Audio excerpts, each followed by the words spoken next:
Hello and welcome everyone to today's News Tonight, the weeknight news show where we're joined by special guests, our lovely patrons, and our awesome YouTube audience to discuss the day's gaming news. I'm your host, Derek Bittner, and I'm joined today by my good friends and GVG co-founders, Ash Paulson and Steve Bowling, along with our very special guest, the Kingdom Hearts man himself, HMKilla. Having a very good week. One of the best. So good. I'm glad we were able to finally get you on this show. Just put it out there and reeled you in, and hopefully you've been doing well. Hopefully you've been maintaining your composure until Monday. It's gonna be fun. I've actually been getting a lot of good sleep, and I've been eating a lot healthier. I'm like, I have to make sure I have to live until like Sora releases. So just one more week. After that, then whatever happens. But you got to make it to at least Monday, right? Right. There you go. There you go. Smash promotes good health. That's what it's all about. Exactly. Dude, your reaction was great, by the way. I've watched plenty of reactions, including yours, and as a fellow diehard Kingdom Hearts fan who wanted Sora in this game more than anybody besides Mega Man, who was already in, I get it, man. I get the sheer raw excitement and passion, and I'm so happy. Man, like it was years coming. It was years in the making, and I felt like, honestly, he was like, I agree with Sakurai 100%. He was the best character to be last. And I'm like, 100%. What a way. Yeah. What a way. Yep. Absolutely. Yep. Can't believe that was a Nintendo suggestion. Like, Nintendo suggested some dang good picks. My God. Yeah. Right. Well, and I love how we found out retroactively that he was the true ballot winner. And I love the way Sakurai just dropped it like, I knew Sora was the most requested fighter. Like, come on, guys. You think I didn't know that? I knew that. Get out of here. I just didn't want to tell you that. Not until it was time. Yeah, exactly. Yeah, I see that Sora was trending 100K every time a new character was coming. I knew. Like... Well, before we get too far into it, we are sponsored on Mondays by the ever wonderful Game Orb. And the Game Orb is a YouTube channel that brings commentary and gameplay footage from the Nintendo Switch and Xbox Series X gaming systems. While they are still running Let's Plays of Splatoon 2 and Super Mario 64 from the Super Mario 3D All-Stars collection, they are also adding new games like Sonic Colors Ultimate and Roller Coaster Tycoon 3. Also, there are now shorter videos in a playlist called the Game Orb Minis for clips that are highlighted. So be sure to subscribe to the Game Orb at the link in the description. I'm sure Ash will also put a pin in the chat. And let's continue to work our way towards 400 subs for the Game Orb and just keep pushing those good vibes and that support, because they are a wonderful person for supporting us for this long. My goodness. Yeah, from the very beginning. Thank you so much, Eddie. Game Orb, we really just love you and appreciate you. Seriously, you've been here from the very beginning and supporting us and sponsoring the show, so thank you so much. I just posted links to both your channel and Galactic Reaper's channel in the chat. I'm pinning it. Everybody, please go show them both some love. Check out their content. Subscribe. Let's help them take over the world, and we'll all be better off. Hell yeah. Nice. Thank you very much. Perfect. Well, before we get into the stories, I'm going to read out the super chats that we got before the show started. First up from the Shadow Hermit with a €1.99 donation, says 11 months and counting, 1 year, 28 days away. Yeah, he's talking about us. We're 28 days away from our 1 year anniversary of right. The channel. I thought he was saying like 1 year and 28 days away from something else. I'm like, what's in 1 year? Because that's what I thought they were referencing at first. It's like, did they leak? Like, I missed something, but my gosh, I mean, I can keep track of how old this channel is by my son's age. So there we go. Right, true. It's kind of convenient in that way. Thank you so much, Shadow Hermit. Mopre Mulenga with a $5 super chat saying, if every guest of TNT got a character reveal trailer, HMK's would be like Sora's to me. His handshake would be the Kai because everyone likes a baby. There you go. I love it. And great. finally, Juan with $5 Canadian saying, thanks for getting HMK. Now could you guys get Cynical, the gamers joint in here, please? We get HMK, often requested, and you're immediately unsatisfied and want somebody else. What the heck? Now, I kind of know how Sakurai feels now. He puts the character in immediately. People get our like, next one. Okay, great. They're in. Now let's get the next one in there. It's all good. Jared's like a really good friend of mine and stuff, so he'll be great on the show, honestly. Love to get him on, so we'll definitely make make a point of making that happen. But thank you all for the super chats. But let's keep this show running nice and smooth and get into our first story, which involves the second boss. I will do a slight spoiler warning if you hadn't seen any of the Metroid Dread trailers. I have a feeling by this point, though, most big Metroid fans know about this know about this thing being in Metroid Dread, and it's not so much of a spoiler anymore, especially because there's something really cool that you can do with it. So let's bring that story up. So, there is a special cutscene that plays in Metroid Dread if you sequence break and manage to get the bombs for the morph ball before confronting Kraid. If you do this, there's a secret path that you can unlock with those bombs and kill him in one shot. It's a gross way of doing it, but it's awesome. Man, when I saw that, I was like, that's nasty. Yeah, it is. Yeah.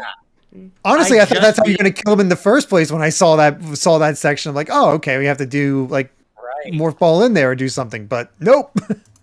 That's so interesting. I just beat this boss last night when I was playing, and what a fun fight, by the way. I mean, the whole game's so great, but I, of course, didn't sequence break, and so I didn't have the bombs when I did this boss fight, so I had no idea. I knew, of course, sequence breaking is a thing in Metroid, period, but I just didn't know that not only because you have the bombs for this fight, but that there is a special cutscene for using them. That's so cool. I love that. Man, it just really shows like all the like intricate parts that they go into making these games like this. It's like, hey, like what if they were just doing, all right, let's reward them by like, you know, implementing this into this boss fight. By the way, Kraid, okay, so it took me like 10 tries to beat Kraid. Like am I the only one here? Oh no, most bosses took at least 5 tries. And I was like, man, every time I got to that section with the belly button stuff, and I'm like, die, Kraid, stop! After finding this out, I'm like, man, I wish I had the bombs at this point. The timing on his spikes that he shoots out to jump on top of those took me a while. Now, I'm only saying this because you asked, but I actually did beat Kraid on my first try. Oh, nice. Wow. Against Kraid. But I've gotten caught by Emmys a bunch of times, so it balances out. Yeah. It totally balances out. Yeah. Exactly. Emmys. Yeah, I had issues with Kraid too. Like the belly button thing, was one, unsettling. That's really gross. Like, yeah, it was. I thought the same thing though. I'm like, he's shooting stuff out of his belly button. But it's really gross. At the same time, I never jumped on those spikes. I ended up just not doing that. I killed him without doing that ever. Oh, wow. Oh, yeah, you do that? I probably made it harder for myself than I needed to. Probably.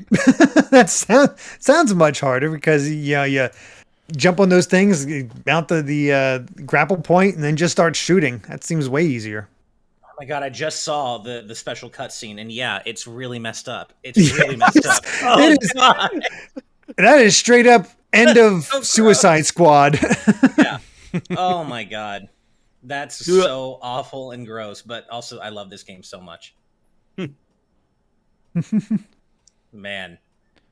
Yeah, I do love that Mercury's team went to the effort of providing something special for people that are so hardcore that they would sequence break the game and get the morph ball early.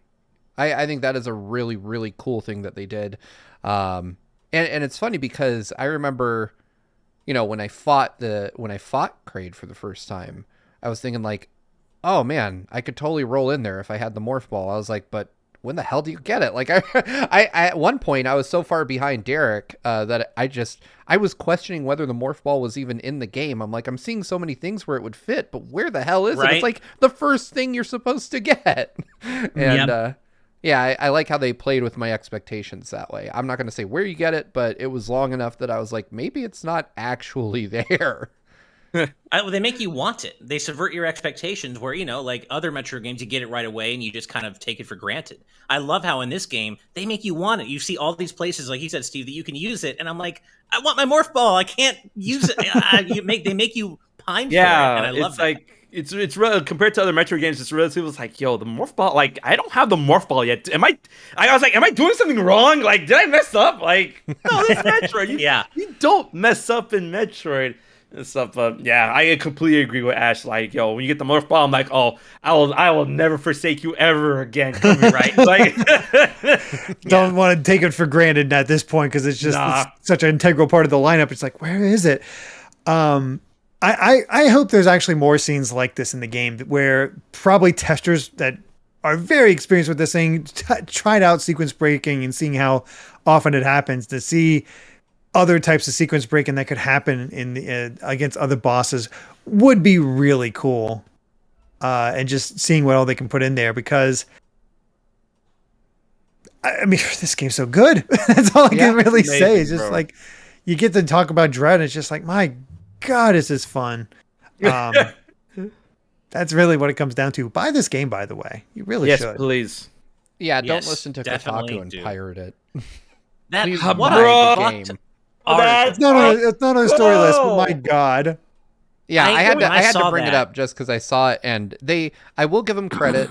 I imagine that Patricia Hernandez, who is the EIC at Kotaku, had a very stern discussion with the author of that article, because the first time I read it, it was like, are Nintendo's lawyers here?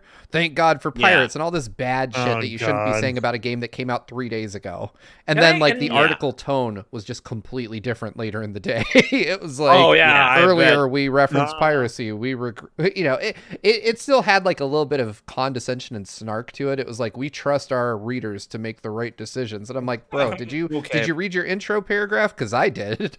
Yeah, and did you see the tweet attached to the article? And I just want to talk about that, like how that, I mean, sure, there's the saying that, any publicity is good publicity and stuff like that, but I mean, Dread was, like, everyone was talking about Dread regardless. And when you have an article like that, it brings up the conversation about, like, preservation and stuff, and it's like, oh, when it comes to Nintendo games, it's always okay to pirate. And I'm like, listen, when it comes to, emulating games that you cannot obtain anymore, then that's when you can have that conversation. Not with a game that came out like 2-3 days ago, and then you guys are gonna wonder where's the next Metro game? Yeah. Did you buy it? Exactly. Yeah. Did you support it? You really should, because.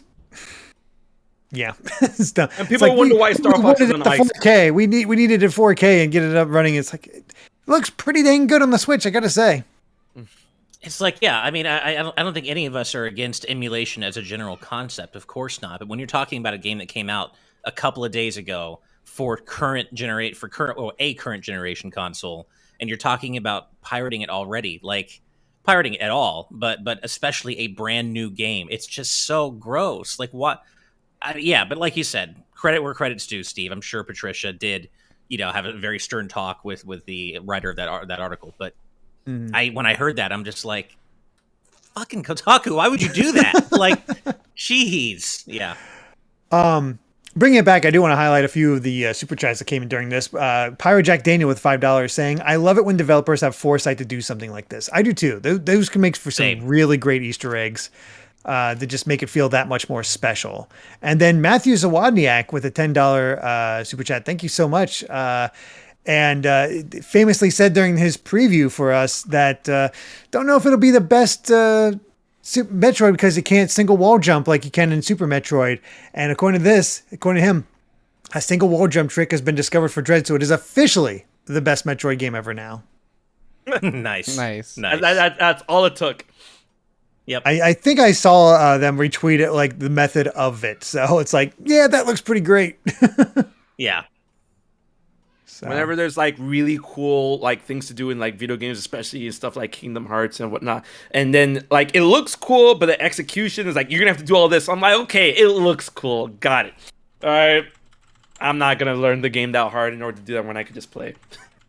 Yeah, I mean, it's sort of similar in that way where you can see like you can beat Kingdom Hearts just fine, but you see like fighting some of the super bosses, some of the really good players that could just counter everything and make it look like a cakewalk. Looking like high-level play. That's what I'm really excited for. Like, I'm not usually too into super speed runs, but I enjoy Dread so much. I really want to see Awesome Games Done Quick handle this and see what it looks like, because my goodness. I like watching speed runs just because I like it, and I enjoy watching that high-level technical play, but I also like watching them from the perspective of, in my headcanon, that being what the character would actually be doing. like what like what would like a speed run of Metroid Dread, doing everything perfectly. That's what Samus would actually do. It's only when people like us are playing as her and messing up and taking deaths and stuff that that she doesn't look as good. But when I see speed runs, I imagine, okay, that's what the protagonist in universe would actually be doing, just styling on everybody. Yes, and can I say for like in the cutscenes, like early on, I'm not gonna reveal any. Like, yo, she's cold, yo. She's I love it. Cold. I'm like, God, okay, Samus, bro. I love it. Like, it's so like, good. She takes no prisoners. Like, right? It is ridiculous. And my God, some of the moments she has with some of these bosses is just utterly brutal.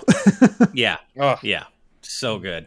There is, again, no spoilers whatsoever, but there is a sequence in the final boss before the one of the phases. I know exactly what you're talking about. I know exactly what you're talking about. Is it safe? Is it safe? I'm not spoiling anything. Let's kind of like maybe stop here, guys. We're getting yeah. Yeah, I don't want to like push anyone away. Apparently, Gio, have you not beaten Dread yet? That actually, no, man, bro. I've been playing a lot. I'm playing. I haven't either. I'm playing it. Okay. Like, I've been playing a lot of Smash and a lot of Dread, and also I've been playing a lot of Genshin and Kingdom Hearts and Miles Morales, and I'm playing it. Okay, dude, I get it. Don't worry. I haven't beaten it yet either. They have. I'm still right in the middle of it, so don't worry. You're not alone. But yeah, just for everybody's sake, we haven't said anything specific, of course, and we won't. Right. But I don't want to get too much further into the weeds with this, just to make people feel safe about, spoiler safe. Absolutely. Yeah. Definitely don't want to spoil anything. So let's get away from anything too specific. And one more super chat before we jump into the next topic. Ignacio Aristua, I believe I hope I said that right. I'm going to guess that's Argentinian currency. I don't know the name of that though. That is, I believe, Argentinian pesos.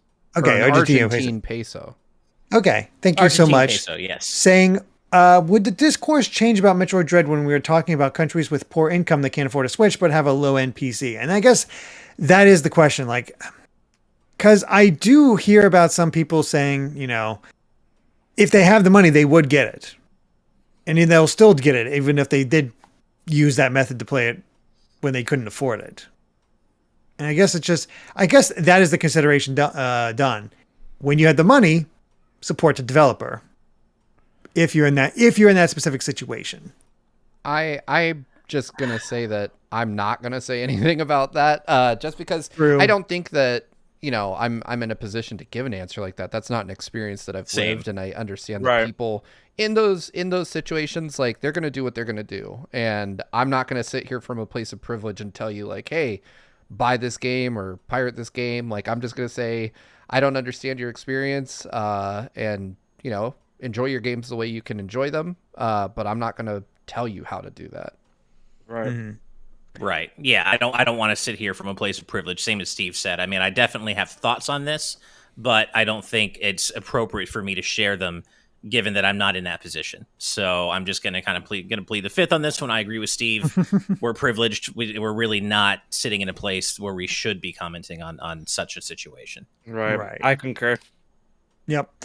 Well, fortunately, we don't seem to have to worry too much about the sales success of Metroid Dread, according to our next story. So let's go ahead and bring that up. Well done. Thank you, sir. So, it's already off to a very strong sales start in the UK. UK isn't really the only one that publishes it. So it's our best chance of seeing how well a game's doing without, until we get a statement from Nintendo or anything like that about how well it's doing. But at least in the UK, it is breaking records for the Metroid series in that country, already outselling Metroid Prime 3, which I believe was the previous record holder for fastest selling Metroid game. And it's already the fifth biggest Switch launch this year. Wow. Only behind 3D World plus Bowser's Fury, Skyward Sword HD, Monster Hunter Rise, and new Pokemon Snap. So, nice. Doing quite well. Love to hear that. I love to hear that. It really seemed as though from pre-order numbers that Metroid Dread was going to be a breakout success for the series. Not that the series has never, has not been successful in the past, but it's all been relative, right? And for Metroid, this is really, really good. These are really good numbers. And I'm glad to see that the post-launch results have reflected the strong pre-order numbers we saw with the game. And this is just the UK alone. I can't wait to find out how it did in other territories, especially here in the US, because I know traditionally Metroid has never been quite as big in Japan. So it's mainly going to be the US numbers I'm looking forward to seeing. Exactly. But, I feel like there's a really good perspective when it comes to the timing of this game coming out, especially with like everyone and their families have a Switch at this point, especially in like across various regions like Europe, Japan, the US. And like we were talking about a little bit about this before we went live, but it's a really good perspective that Dread is out, finally, Metroid 5, and Nintendo really showed that they're the best at doing this type of game. And we've seen this type of game enjoyed and loved by many people throughout the years in Metroid's main absence. There's been a ton of Metroidvanias that has come out between the launch of Fusion and Dread. And now, since everybody has Metroidvania type gameplay on their mind and the Queen has returned, I feel that this is going to be, like whatever sales that we've seen for 2D side-scrolling Metroids like Fusion, Super, all that good jazz. Like it's going to pale in comparison like multiple times over once we finally get those numbers for Dread, because this is it. This is the series, like one of the series that helped define this genre that everyone's been enjoying by other developers over the course of years leading up to this. So this is going to be a really cool perspective once we see these numbers like finally out. Well, the crazy thing is I saw somewhere that Hollow Knight has actually outsold most Metroid games, which is crazy to think about. Yeah. That is crazy. Yeah. But people have been thirsty for a new 2D Metroid. Nintendo left us hanging for a really long time. So I would not be at all surprised if Dread ends up outselling Hollow Knight in the long run. Because this is what people have wanted. We've wanted this game. And it's already off to like a huge, amazing start. I can't imagine what the US sales numbers are. The US is typically one of Nintendo's strongest markets. So if it's doing that well in the UK, I wouldn't at all be surprised to, hear that it's shifted several million units by the end of the year. Yeah, I hope so. I do wonder if maybe Hollow Knight's affordability might put a kink in that in terms of how much. I think it's like, what, $20 right now? And I have seen that crowd where I don't agree with them. Obviously, you should spend your money on what you want to, but I've been seeing that crowd. Oh, Metroid Dread, it's a 2D and it's like 10 hours ish, however long it actually is. That's not worth $60. I don't understand that mentality. It totally is worth $60, by the way. But I get it. If it's not your kind of game, maybe it isn't. But I don't think you should be placing a valuation on games based on their length. It's about the journey. It's about the experience you have with it. But I have seen that crowd. I think it's definitely a minority, but I have seen that crowd talking about, well, is Metroid Dread really worth $60? And whereas with Hollow Knight, it's a longer game and it's a lot cheaper. And so there may be a value proposition there that I don't necessarily agree with, but that might, not saying it will, but it might prevent Metroid Dread from reaching Hollow Knight sales. Hopefully not. Obviously, we're not here to argue about the semantics of that or anything like that, but this has to be one of the best paced games I've ever played, and I'm looking forward to not only getting 100% on my current playthrough, but replaying it in the future. Like, I keep wanting to play this. Like, that's the thing. It has me hooked, and that's saying something, because I don't normally replay games or have that desire to replay games right away, and Dread has me. So, I think it's worth it, and I'm glad it's doing well. Hopefully it continues to do well. It debuted at number 3 in the UK, only beaten by FIFA 22 and Far Cry 6, but still beating Mario Kart 8 Deluxe. So that's saying something. That's saying a lot, actually. Whoa. Staying ahead of the Mario Kart 8 train that just never ends. Yeah, it's doing pretty well. Yeah, seriously. So, yeah. Well, before we move on to our next topic, now that we're not so Metroid focused, I do want to go back and highlight a few of the other super chats that we've gotten in the meantime. One from Moon Ghost Doodles with 100 Mexican pesos saying, I'm probably the only one excited by this, but Toys for Bob is hosting a Skylanders stream tomorrow. The first 3 games are from my faves as a kid, hoping for a remaster trilogy without requiring NFC. Good vibes. Man. I've seen Skylanders play it. It seems fine. I've never played it myself. My kids love Skylanders.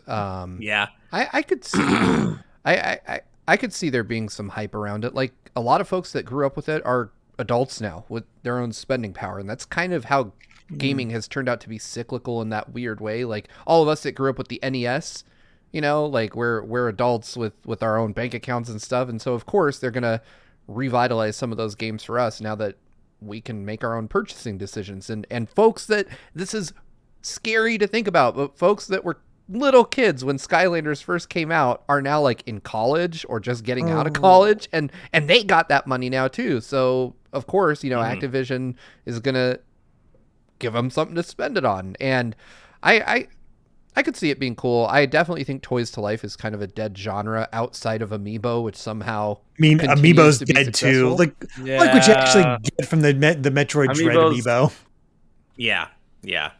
It definitely seems as though the flashpoint for Toys to Life content has kind of passed. Not to say there isn't still any value in it, and you know, really happy to hear you're looking forward to this Skylanders stream. But it was something that never really appealed to me personally, and not having kids, I didn't really have a chance to be that exposed to it. So not for me personally, but it's certainly something that continues to endure. Skylanders is still here despite Toys to Life not being the big thing anymore. And, you know, that speaks to the inherent quality of the series, I would say. Yeah. Unfortunately, there is the whole Activision Blizzard thing now, and that kind of weighs it down. Hamper on the whole thing. But hey, good vibes back at you, and I hope that, you know, whatever it is they announce, that it ends up hyping you up. I hope you have a good time checking out the stream. Absolutely.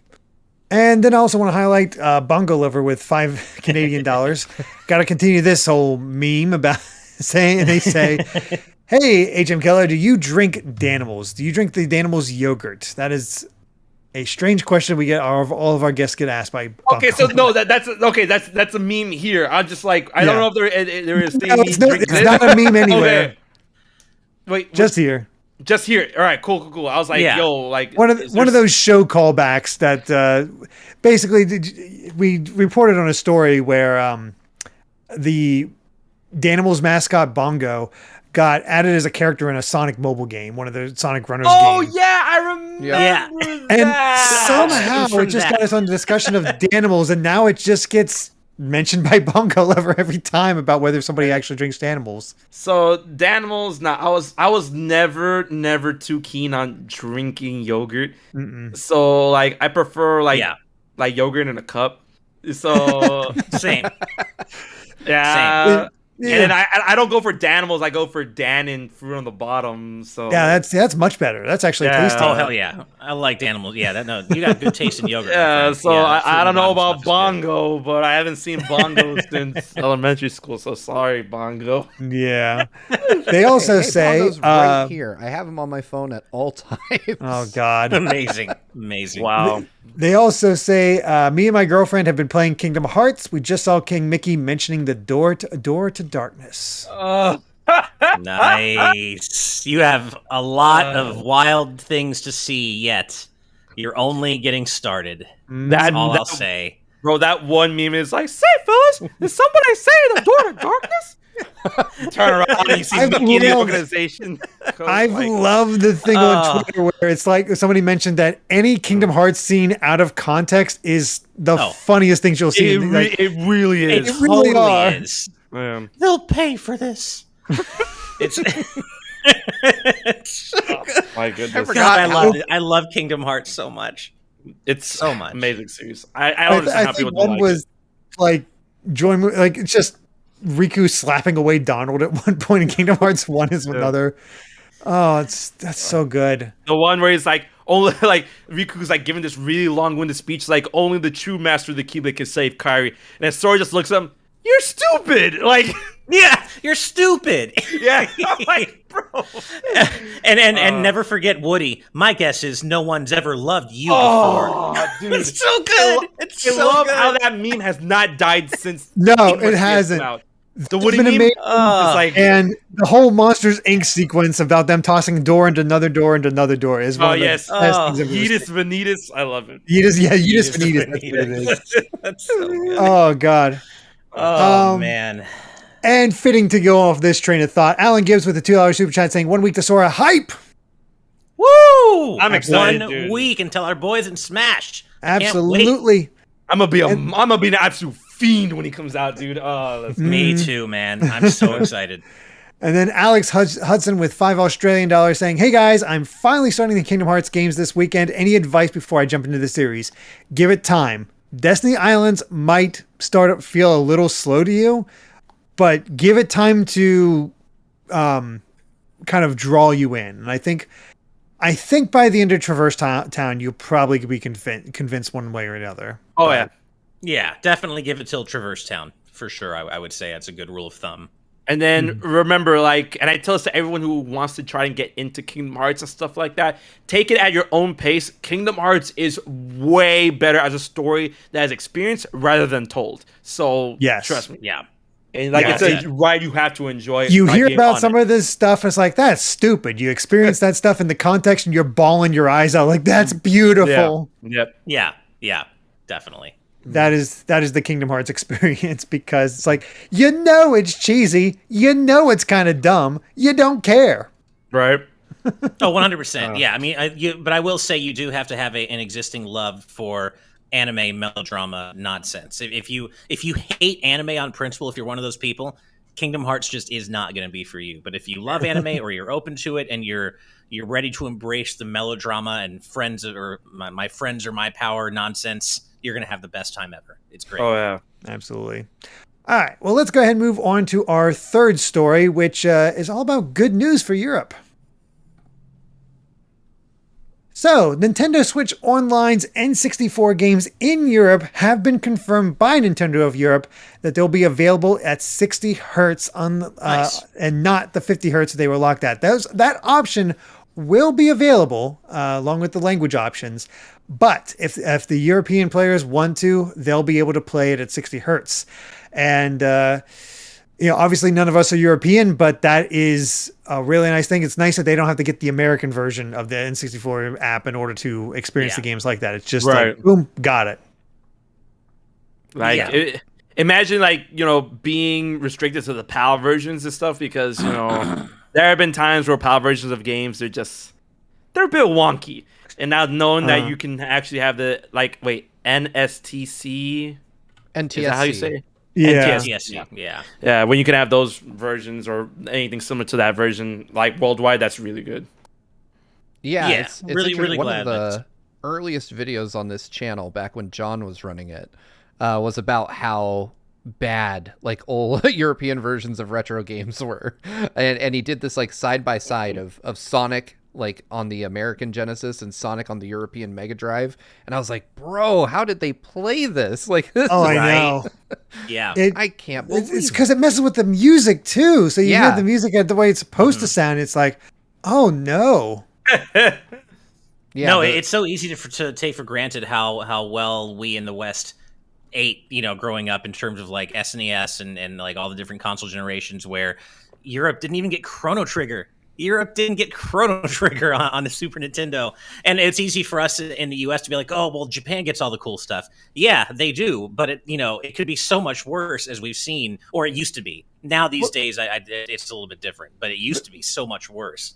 The context of that is I didn't realize just how, I guess not unpopular, but just how much it didn't sell. Nintendo products did not sell in Europe. It was Sega and Sony a lot of the time, it felt like. Seems like there wasn't enough of an audience, I guess, to bother translating Chrono Trigger into all those different languages and whatnot. So I guess they just whatever. Yeah, it's weird. Sorry, I saw this question come up in the chat. 60 hertz essentially means 60 frames per second. For those of you that are wondering, it's not a 1-for-1, but it's close enough to kind of as a shorthand to give you an idea. But yeah, which means that games that were designed with 60 FPS in mind, that were ported to to work on a 50 hertz TV setup, were just slower, like 1/6 slower. And that means like I recommend going way back into our archives and finding John's video on it. It's really fantastic, and you can hear it in the music how slow it is. And Adam O'Sullivan in our live audience patron chat says, growing up with 50 hertz, when I first played 60 hertz Sonic, it just blew my mind. It's a struggle to go back now. I would love to have had that experience. Going back? I'm glad I didn't have to, but it would be interesting as someone who's only experienced 50 hertz up to a point to then have that opened up to you. Like I'm right. I grew up on 60 hertz, so I never had to wonder about it. But I bet it's an amazing weird things where I think like if you grew up with it, you're probably like, wow, Sonic was a pretty fast game, and then you play the American version, and you're like, oh my god, Sonic was actually really fast. But, it kind of makes you curious to try out these games at 50 hertz and see like how different was this? What was Mario 64 at 50 hertz or Mario Kart 64? Bro, like, I will say. Oh, go ahead. No, I was just gonna say I have played a bunch of games in 50 hertz and stuff, just to figure out through emulation and stuff. And I'm like, dude, how did anyone play this? That was. Yep. The one game where I did see the difference on, because I didn't get a chance to play it in 60 hertz growing up because it never came out here originally, was Mega Man: The Wily Wars. And when I emulated it, it was the 50 hertz version. But then when they re-released it on the Genesis Classic and I got to play it at 60 hertz, I was like, whoa, this feels so much better to play. But that's the one game I've ever had to like worry about that with. Mm-hmm. And I think it was like it was 50 hertz because of what? The power plugs, the power supplies, like the output. Yeah. I want to say that that's just what PAL was limited to, like not power, but just the refresh rate of the TV standard that they went with back then. Huh. Wow. That's something else. So good on them that they don't have to relive that part of their past, at least if you're playing it in English. Unfortunately, if you're playing it in other languages, not really much of an option. But yeah, that's something. But really quick, I want to point this out in our YouTube chat. Luminary says, Derek, I love you, man. Ash, I love you, man. Steve, I love you, man. Well, Luminary, we love you too. Yeah. Thank you for loving us. We love you as well. Thank you, Luminary. Good vibes. McSpunk explaining the European power grid was based on 50 hertz. That's why. Oh, okay. I thought it had something to do with the power supply. McSponk is just fun to say. That name is so good. It is a good name. It is a good it's name. Fun. All right. Well, let's go ahead and move on to our next story, which is, well, did you enjoy Disney's What If? How about Suda51's What If? Nice. Well done. So, Suda51 has detailed, thanks to a question, what he would want to do if given the opportunity for DLC in No More Heroes 3. This does not mean that DLC is coming to No More Heroes 3. There is no DLC planned whatsoever.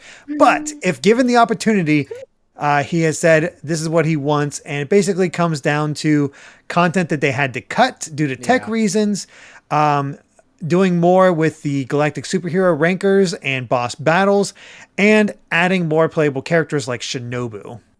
This hurts. Oh my god. Yeah. Like so I've been playing since I got it for review. I've been playing No More Heroes 3. Like it's just been my go-to like idle game that I play on my Switch now.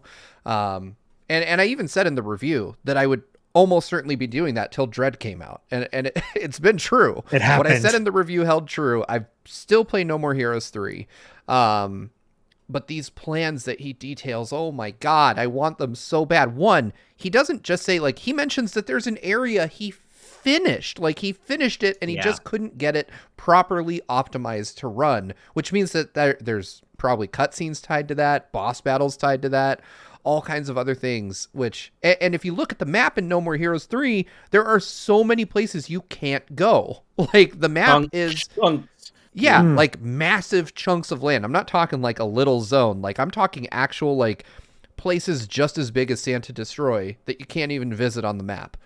And then he mentions that he got all of that, some piece of that was fully done, like working, and just couldn't, essentially he's saying in a not so direct fashion that he couldn't get the Switch to run it properly, which with No More Heroes 3, we all know already kind of struggles on the Switch hardware outside of battle. Like the open world areas are kind of, frame droppy, a little iffy. Yeah.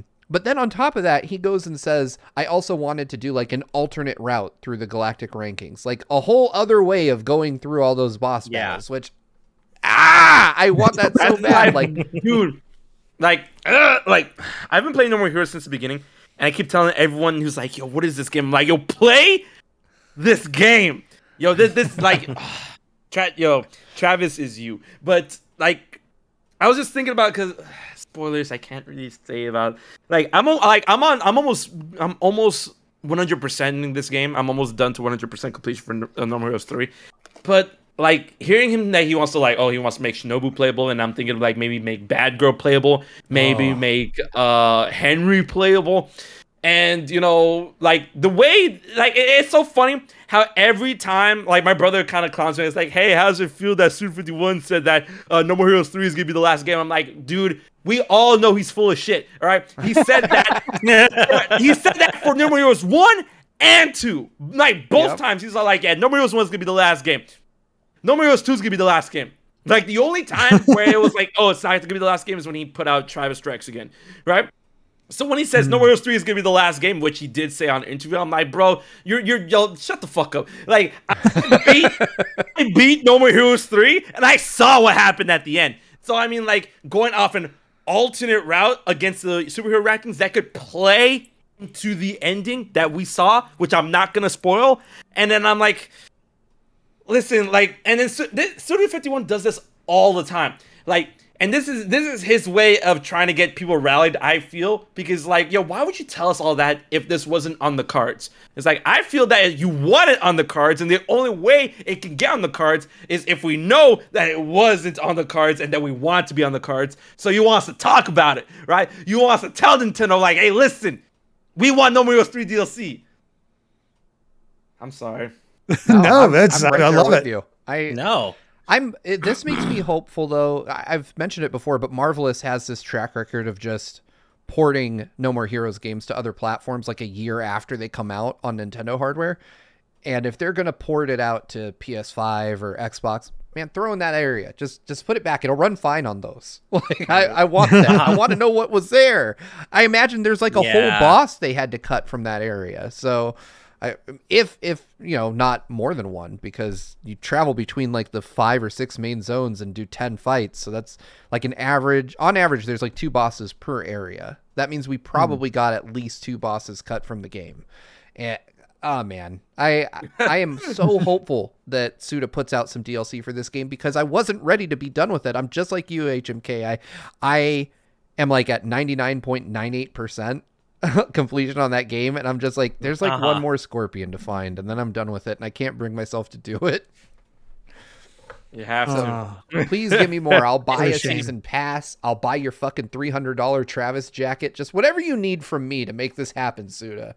That jacket's never coming out, bro. That jacket's never coming out. I saw that jacket. I'm like, bro, I will put down money for this. But since it's being done by super groupies, being done by super groupies, they do buy they'll only make the item if it reaches a certain threshold. And I'm like, no, because No More Heroes is still kind of niche, right? And then you're telling me that at least 50 people have to pre-order this $300 jacket to get it for it to be made. It's never coming out. It's never coming out.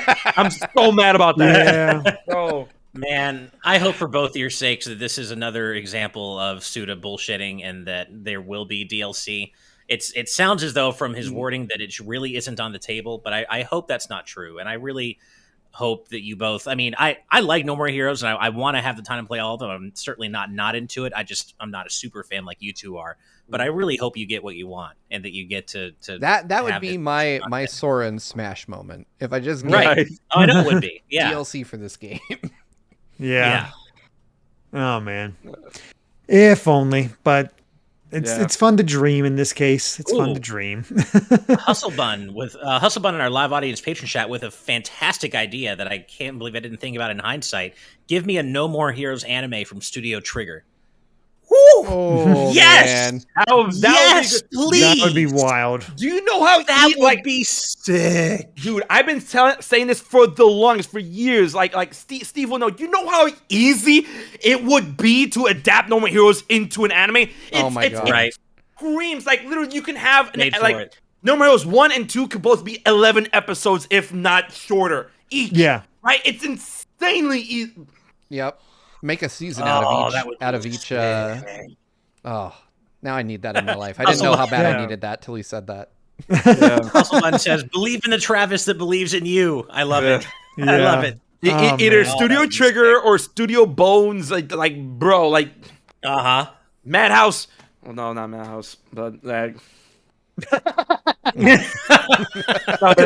Wait, isn't Madhouse like? Didn't Madhouse like kind of like turn over?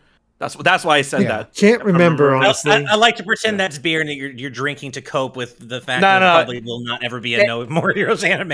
It's actually just carbonated water. This I stopped drinking soda, so that's why I drink now. Well, you know what? Ninkobra says, "Give me a sec. Gonna call Studio Trigger." So maybe there we go. There we go. Yeah. All right. Well, before we move on to our final topic of the night, a few more super chats here I want to mention. Zelda Princess of Heart, referring back to the thing we mentioned before. Love to see a European version of Mario Party just for kicks and giggles. I mean, that'd be something to do some of those party games like that. And then a wonderful, generous super chat from Nerds Ramblings at $20. Thank you so much, saying, Thank you. I was happy I did a live reaction to Sora and Smash because it meant I could preserve what was one of the best days of my life. I never cried of tears of joy so hard. I've been playing and falling in love with the series again since. Nice. I love that so many people have been experienced, like, it's in Smash, and all of a sudden people want to check out Kingdom Hearts. I'm so glad out this game. You know, so glad.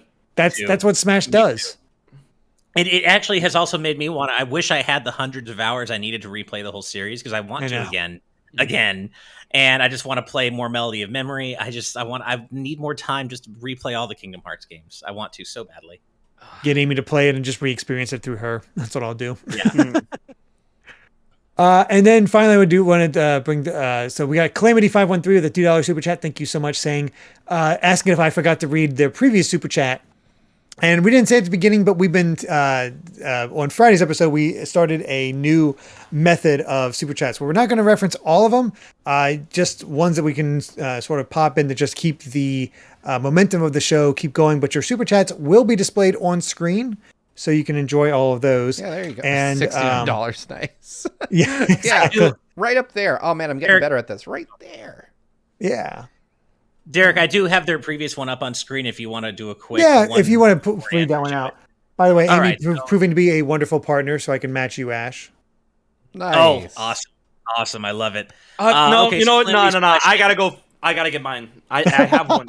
How does everyone have one of these? Is it like when you beat all the Kingdom Hearts games, Square Enix just ships you one? Like congrats. This is a weird club that only certain people are part of. A weird club. Not even just a club, a weird club. You have Listen, to throw that in there. Kingdom Hearts super fans are all in a very weird club. They really are. Guilty as charged, man. So what was Calamity's previous super chat? So Calamity, it was one of the matchup questions. Big the Cat from Sonic, Froggy, versus E Honda from Street Fighter. You choose. Oh, E Honda. It's got to be E Honda, right? I mean, it's got to be. Big doesn't he's got hit. The 100-hand he just slap fishes. Yeah, I got to go with E Honda. E Honda's an actual Street Fighter. Big the Cat's funny and he's a meme, but he's not a Street Fighter or a fighter. E Honda takes it. Yeah. All right, he's back. All right, he's back. We got to see this. Oh man, nice! Hell yeah! Hell yeah! Go. Sweet. I got the back of his head. Whoops.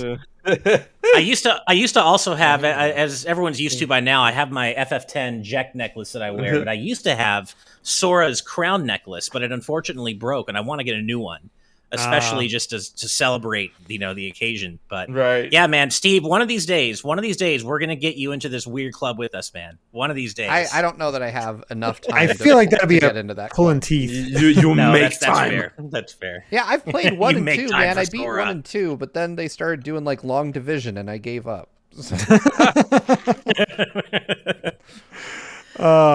good. Man. And real quick before we move on to the next, our final topic, Claxon with a $19.99 super chat. Thank you so much. Saying for the Fifth Dimension crossover. I like that callback.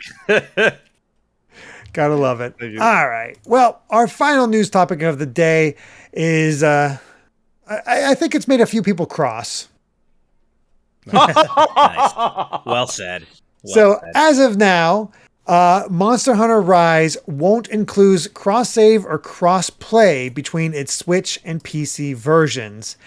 And it stinks, but they said, in the tweet, Monster Hunter's official Twitter account said, "We've heard your request for cross-save, cross-play for Monster Hunter Rise and Sunbreak, but unfortunately, after looking into it throughout the development process, we found we are unable to implement it this time. As always, we appreciate your continued feedback and support." And I don't know what that means. Like, I don't know what prevent. I don't know what it means. Like, why it doesn't work for them when I saw somebody point out Hades has cross save across all their platforms. Yeah. So what's different about Monster Hunter? I'm not one to like say, oh, this development thing is really easy and developers should just do it, because I totally get that it's never as easy as people think it is. But cross save, like, as somebody who understands basics of programming and file system structures, cross save is about as easy as it gets. Like it is a really, really simple thing to do for 99% of games. Like, you upload the save file, convert it to a format that the other platform understands, and then download it again. Capcom absolutely could do this. It's not impossible. Ooh, it's almost like they want to maximize their sales potential for Monster Hunter Rise on PC. I mean, that's the weird thing, That though. would be, I own Monster Hunter Rise on Switch, and if they gave me this option, I would go buy it again on PC. Exactly. Like, it's I feel like that would promote more. Really counterintuitive. Yeah. I mean, and of course, I'm taking you at your word, Steve, because I know you're certainly the most tech-minded of all of us by far. But is it something that maybe they just don't want to spend the resources on it? But from what you're saying, the resources required would be very small. We have some insight for our own voice of God, Brandon, in the chat, YouTube chat, saying it's very likely that Capcom didn't put in the resources, and the developers said this on Twitter to pressure them to give them the dev resources to make it happen. And they agree that they'll actively sell less on PC if they don't add cross support, because, that's such a weird perspective what they said in the chat, because I mean, like, Monster Hunter has now become one of Capcom's premier franchises, right? And then you put down the Switch, like, bam, that just equals money. So why wouldn't they have the support and the assets from big old Capcom to, like, do this and, like, kind of twist the arm with a tweet like this? This whole situation is very bad. I mean, it's like when Sakurai talks about, like, our limited budget. I'm like, what is his budget that he always, like, he says it's always so small? Well, now we know, because he spent it all on Sora. Well, I guess there you go. There's Disney. He's like, look, we don't have a lot of money to put this trailer together. Do you know how much Disney charges for that Mickey Mouse keychain on the end of the keyblade? Oh, man, bro. I've been seeing that joke all over the place. I'm like, stop. 400 grand for 20 seconds of Mickey Mouse. I saw that same joke. Yeah. I do wonder, though, what the negotiations were with Disney to allow that little bit, because clearly Disney had some kind of terms around, the likeness of Goofy and Donald, because they're not, as far as we can tell, in there at all. Mm-hmm. Of course. Just to, like, segue off that a little bit, because I know we have to get back to Monster Hunter, but, like, the real cool perspective when people say that, oh yeah, Sora must have cost this or cost that, and, like, well, one, Disney has licensed out their properties to, like, almost anybody all the time, and I'm sure Ash would know this, but do you understand how much low-tier official merch there is of Kingdom Hearts in existence? They will literally give that license to anybody that's willing to make something out of it. So it's not that Like when everyone's like, Not that Square's expensive. impossible. I'm like, bro. I mean, when I go and rebuy that Sora necklace, I'm getting one of the knockoff versions because sorry, Square, I'm not paying $200 for your sterling silver ass version. No, that's for different. Sora's necklace. I'm not doing it. I'm not doing it. Yeah. But no, there is so much low grade merch for Kingdom Hearts. It's 100%. If it's made by Square though, that's a different story. Like when you see just the Disney logo on top of the Kingdom Hearts logo, that merch is like, okay, it's official, but when you see Square Enix there, it's like, okay, this merch is all right. This is different. Yep. That Square Enix tax, as Ash likes to put it. Yep, but it is a thing. It is a thing. Well, there's still quite a while until Monster Hunter Rise comes out on PC, like February, right? So this might be enough to put pressure on them to get it implemented. So hopefully. Yeah. I have a feeling that before this game comes out, we'll be talking about how Capcom backpedaled on this because it's one of those things where, I mean, January. Financially, it makes no sense. Like, it doesn't make sense. It's not going to make them money to not have this. Because the people who have held out this long to buy it on PC are still going to hold out. They're not going to say, oh, no cross-save. I'm buying Switch now. They just won't. They've already decided to wait. You know, that really puts an idea in my head when people constantly talk about the idea of backpedaling when it comes to like these corporations and companies that are not your friend, by the way. No. Like, what if this is just a whole, like, this could easily be a low-cost marketing ploy by Capcom by saying this and then backpedaling like 2 months before release, and everyone's like, yes, Capcom, listen to us, power of the voice and stuff, and then everybody buys the game literally 2 months before release. And developers have done that before. And I'm like, big case in point, Horizon Forbidden West. Like, yeah. So it may be one of those situations. I want to give Capcom the benefit of the doubt in saying that, like, okay, you're above that, but then, like, you know, marketing. So, we'll see what they end up doing. But fingers crossed for all you Monster Hunter fans out there. Hopefully this works out, and I guess we'll see. But for now, I believe that is it for our episode this time. We'll end off with one last super chat from Toon J, who said the $2 super chat saying, "Will any of you pick up the SpongeBob or Leonardo Xbox?" I entered the contest.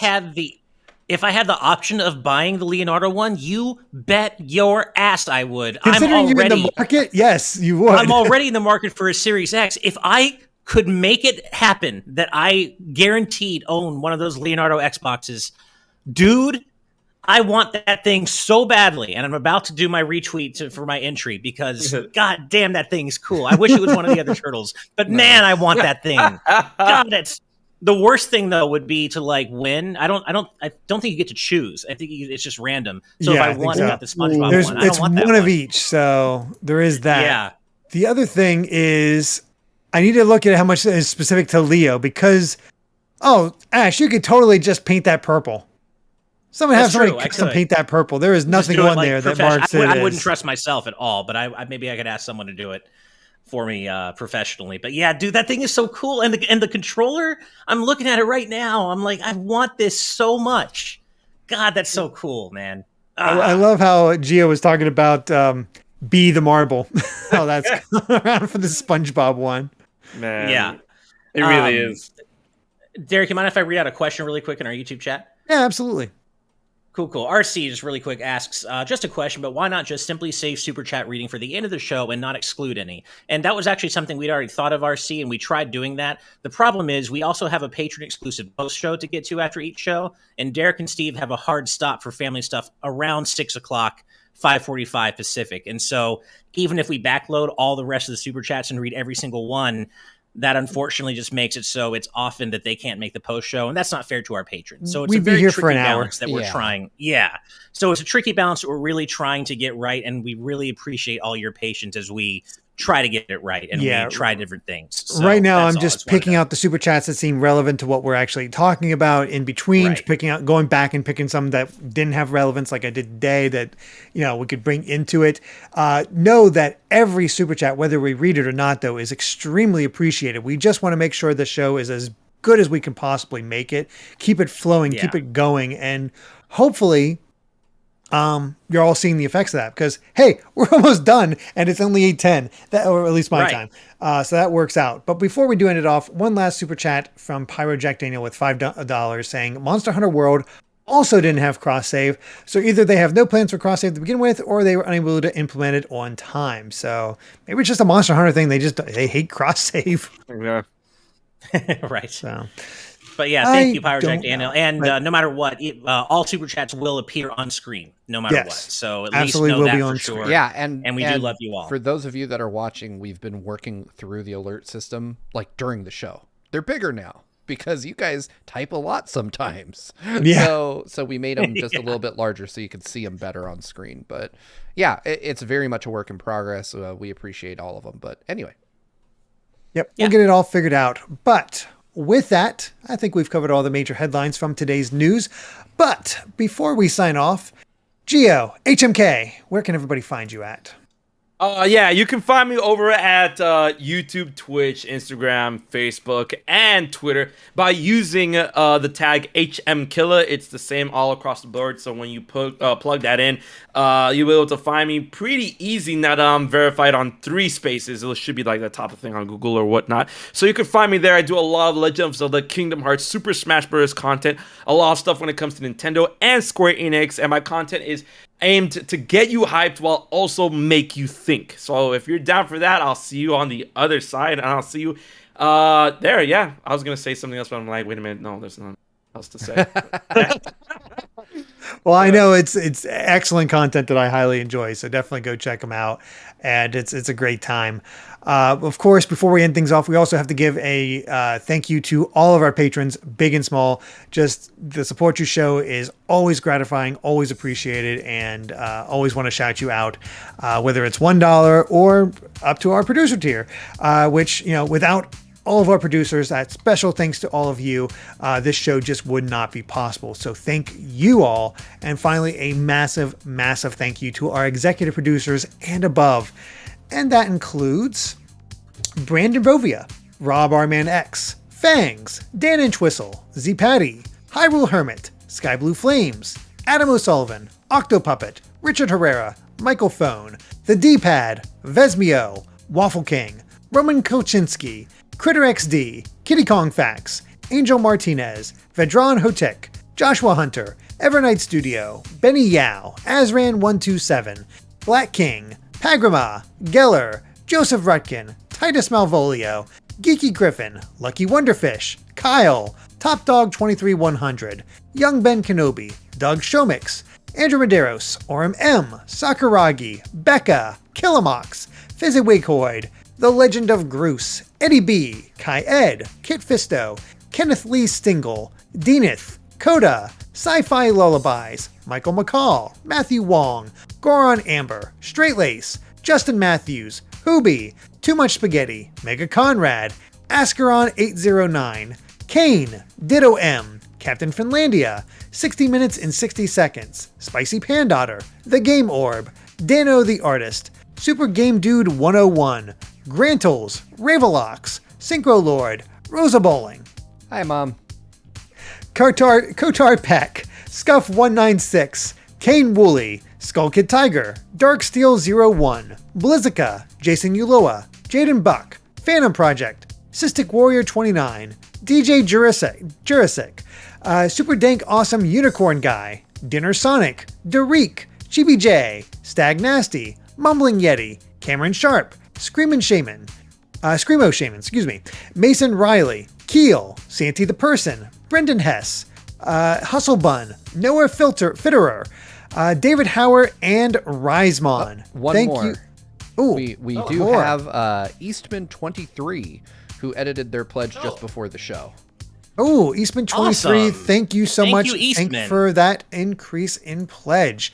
And remember that you too can become a patron over at patreon.com/gvgaming, where you can get access to our exclusive post-show and ad-free content for as little as $5 a month.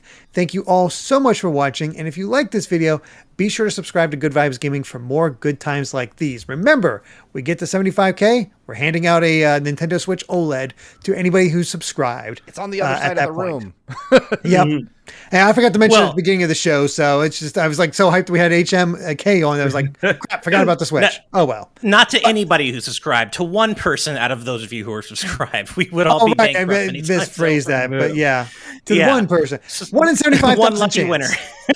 Yes. Yeah. We would not need a Patreon if we just could hand out 75,000 Switches when we got to that point. My God. Yeah. Can you imagine? I don't think we would need a YouTube channel. We'd all live on a yacht somewhere. Yeah, exactly. Exactly. Yeah. It's just a hobby. But yeah. So yeah. Be sure to join us for more good times like these. So until next time, good night and good vibes. Bye, everyone. Bye. Bye, everybody.